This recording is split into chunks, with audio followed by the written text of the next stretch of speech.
Students, आइए बेटा 10th class हम फटाफट जो है अपना ज्योग्राफी का फर्स्ट लेसन उसको कंटिन्यू करते हैं। बेटा आज हम पढ़ेंगे संसाधन नियोजन। संसाधन नियोजन यानी कि रिसोर्स प्लानिंग। जो भी हमारे पास संसाधन हैं हम उनका किस प्रकार से विवेकपूर्ण तरीके से प्रयोग करें कि जो भी हमारे पास संसाधन हैं हम उनसे अधिक जो है लाभ प्राप्त कर सकें।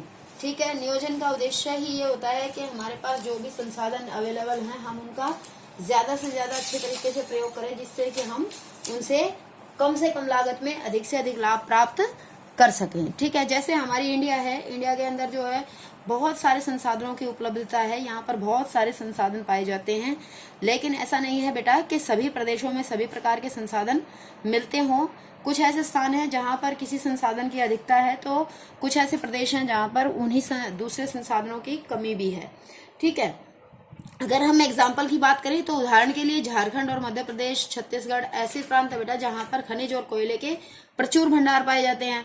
और अगर अरुणाचल प्रदेश की तरफ हम देखते हैं तो वहां पर क्या है, वहां पर जल संसाधन प्रचुर मात्रा में है, परंतु वहां पर विकास की मूल कमी है। क्यों? क्योंकि अरुणाचल प्रदेश की जो है स्थलीय संरचना इस तरीके की है बेटे कि वहां पर जो है इतने अधिक विकास के कार्य संभव नहीं है। वहां का जो है वहां का पर्यावरण जो है इस तरीके का है, क्लाइमेटिक कंडीशंस वहां की ऐसी हैं कि वहां पर ज्यादा विकास के जो है प्रोजेक्ट्स लगाए ही नहीं जा सकते हैं। ठीक है, अगर हम बात करें राजस्थान की, तो राजस्थान में आप बच्चों को हमने बताया है कि किस प्रकार से राजस्थान में पवन और सौर ऊर्जा हमारे पास उपलब्ध है वहां पर, लेकिन वहां पे फिर भी वहां पर भी किस चीज की जो कमी है, राजस्थान में वाटर की कमी है। वहां पर जो वाटर रिसोर्स है हमारे पास वो कम है।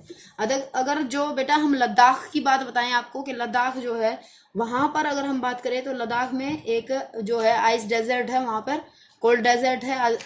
वो जो है बिल्कुल ही एक अलग डिफरेंट पार्ट है, एक बिल्कुल अलग थलग हमारा जो है वो अभी के समय में यूटी कहेंगे हम उसको, यूटी है। लेकिन वहां पर जो है वहां का कल्चरल हेरिटेज जो है वो बहुत ही ज्यादा रिच है।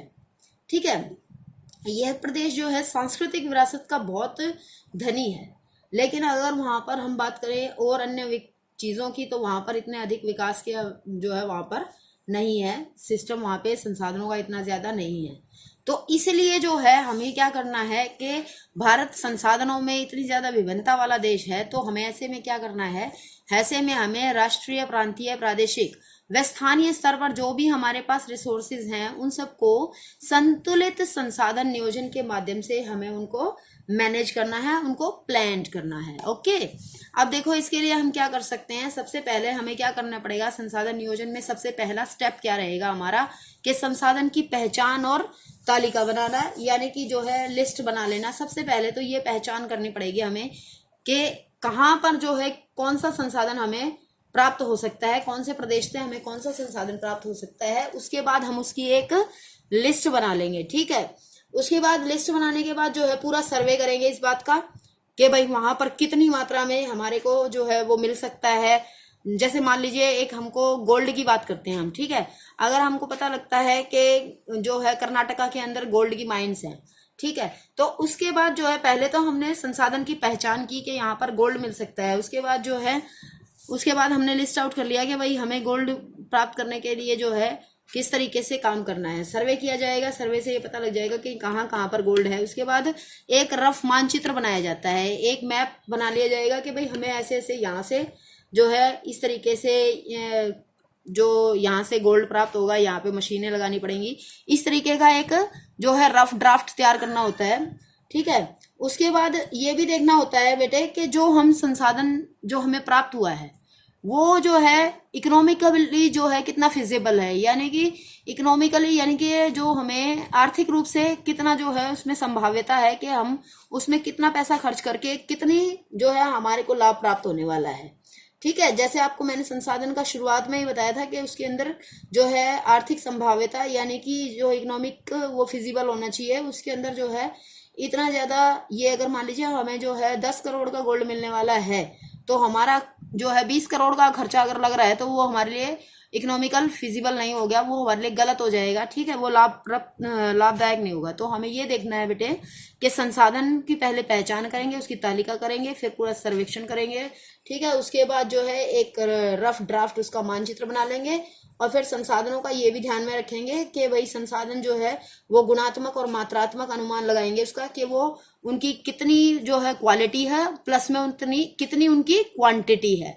समझ गए कि कैसी क्वालिटी का गोल्ड मिलेगा और कितनी क्वांटिटी में मिलेगा, इन सब चीजों को हम माप के तैयार करेंगे। ये हमारा फर्स्ट स्टेप रहेगा। ठीक है, उसके बाद अब हमने फर्स्ट स्टेप का जो है इतना रिटर्न वर्क कंप्लीट कर लिया है। उसके बाद हम सेकंड स्टेप यानी कि उस विकास योजना को हम लागू करने का काम करेंगे। जब हम किसी भी विकास योजना को लागू करने का काम करेंगे, यानी कि हम जब उस संसाधन को निकालने के लिए अपनी विकास योजनाएं लागू करेंगे, तो उसमें हमें किस किस चीज की जरूरत पड़ेगी। एक तो हमारे पास बहुत अच्छी क्वालिटी होनी चाहिए टेक्नोलॉजी की। ठीक है, टेक्नोलॉजी अच्छे लेवल की होनी चाहिए। उसके बाद हमारे पास स्किल यानी कि कौशल, यानी कि इस तरीके के इंजीनियर्स, इस तरीके के जो है लेबर, जो मजदूर वगैरह ऐसे होने चाहिए जिन जो उस काम में पूरी तरह से निपुण हो। ठीक है, उसके बाद संस्थागत नियोजन ढांचा, कि भाई हमारे को जो है पूरी तरह से इंस्टीट्यूशनल जो स्ट्रक्चर है, यानी कि जो जहां पर वो काम संपन्न होने वाला है उसके लिए जो है पूरा संस्था के रूप में जो है काम करना है और प्लान तरीके से काम करना है। तो ये सब चीजें जो है सेकंड स्टेप में निर्धारित की जाएंगी कि अगर हमें विकास योजना, संसाधन निकालने के लिए विकास योजनाएं लागू करनी है तो अच्छी प्रौद्योगिकी होनी चाहिए, कौशल होना चाहिए हमारे पास, और संस्थागत नियोजन ढांचा तैयार होना चाहिए। ये इतनी चीजें होने के बाद हम थर्ड उसमें स्टेप में पहुंचेंगे। और थर्ड स्टेप में हम क्या ध्यान रखेंगे कि संसाधन विकास योजना जो है वो कैसी होनी चाहिए। जो हम संसाधन विकास योजना हमने स्टार्ट की है वो राष्ट्रीय विकास योजना के साथ वो बैलेंस होना चाहिए उसका। ठीक है, कि ऐसा नहीं होना चाहिए कि जो हमने योजना चालू की है वो राष्ट्र के हित में ना हो। ठीक है, वो राष्ट्रीय हित में विकास योजना होनी चाहिए, अल्टीमेटली राष्ट्र का उससे फायदा होना चाहिए। तो ये तीन चीजें हम संसाधन नियोजन के दौरान, सोर्स प्लानिंग के दौरान ध्यान रखेंगे। ये इंडिविजुअल क्वेश्चन आ जाता है, लॉन्ग क्वेश्चन।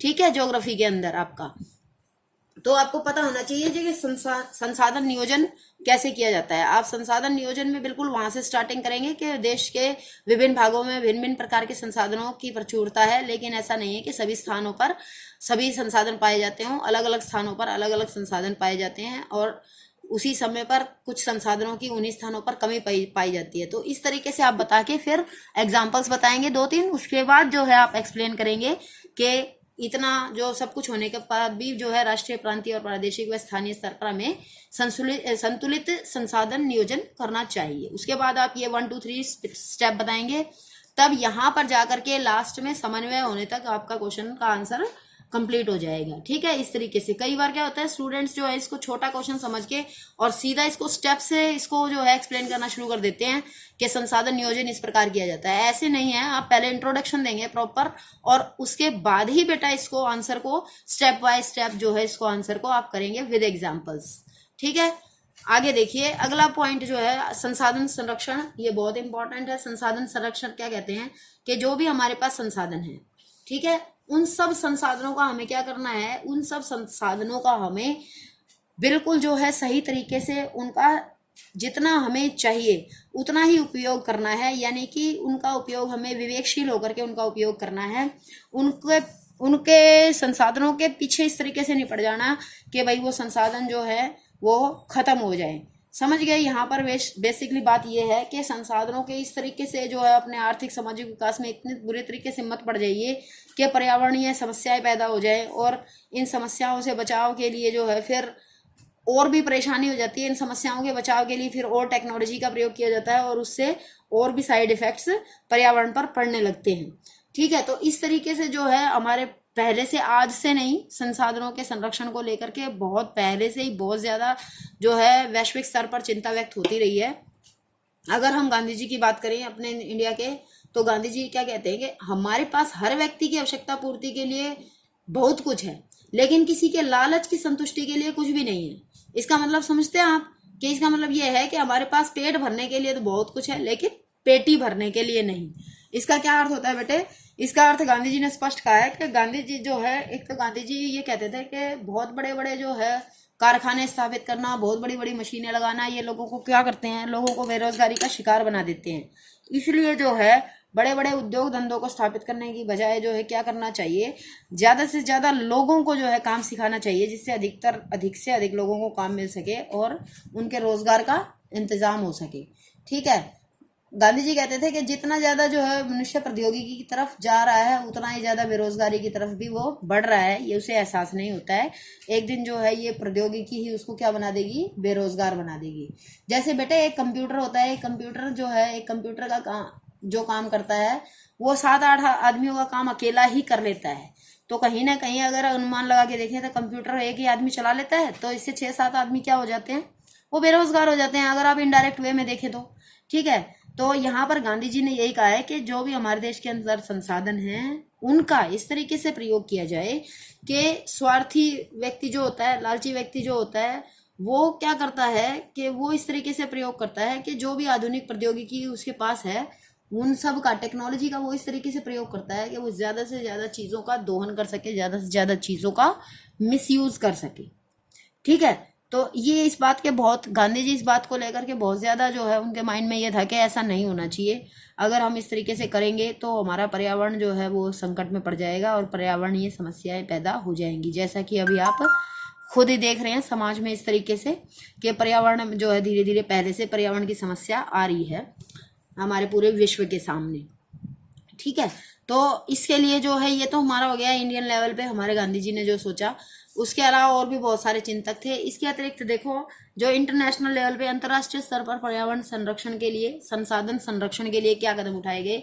देखो आपकी बुक के अंदर एक जो है ये बॉक्स है, आप इस बॉक्स को याद कर लेंगे।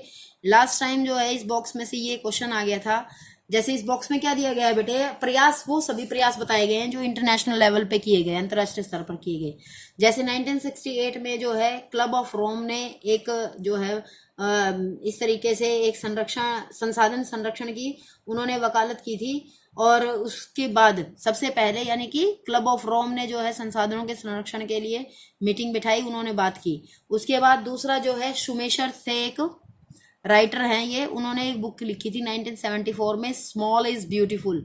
ये एग्जाम में आया हुआ है ये वाला क्वेश्चन कि स्मॉल इज ब्यूटीफुल पुस्तक किसके द्वारा लिखी गई है, तो वो शुमेशर द्वारा लिखी गई है 1974 में। उसके बाद जो है 1987 में ब्रुटलैंड में जो है एक कमीशन रिपोर्ट तैयार की गई।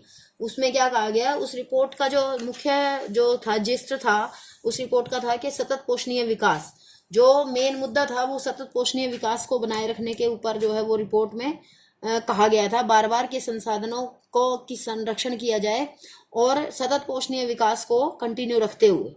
ठीक है, तो इस रिपोर्ट को ही बाद में जो है, जो ये रिपोर्ट दी गई थी जिसको हम सस्टेनेबल डेवलपमेंट के नाम से जानते हैं, उस रिपोर्ट का ही बाद में क्या नाम रख दिया गया, उसके नाम से, रिपोर्ट के नाम से एक बुक बनाई गई। ठीक है, सतत पोषणीय विकास जो थी वो बाद में एक रिपोर्ट थी, ये बाद में इसको एक बुक में कन्वर्ट कर दिया गया जिसका नाम था हमारा साझा भविष्य, ओवर कॉमन फ्यूचर।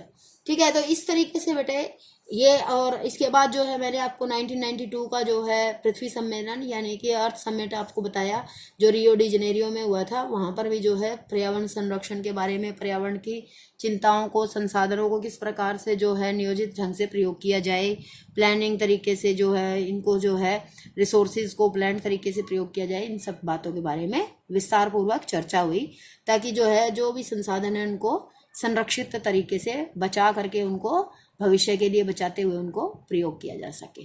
ठीक है, बहुत ही इजी टॉपिक है ये और इम्पोर्टेंट टॉपिक है ये दोनों, आप इनको याद करेंगे साथ में बुक से। ठीक है, और पक्की अच्छी तरीके से इनको याद करेंगे। Okay, thank you all of you.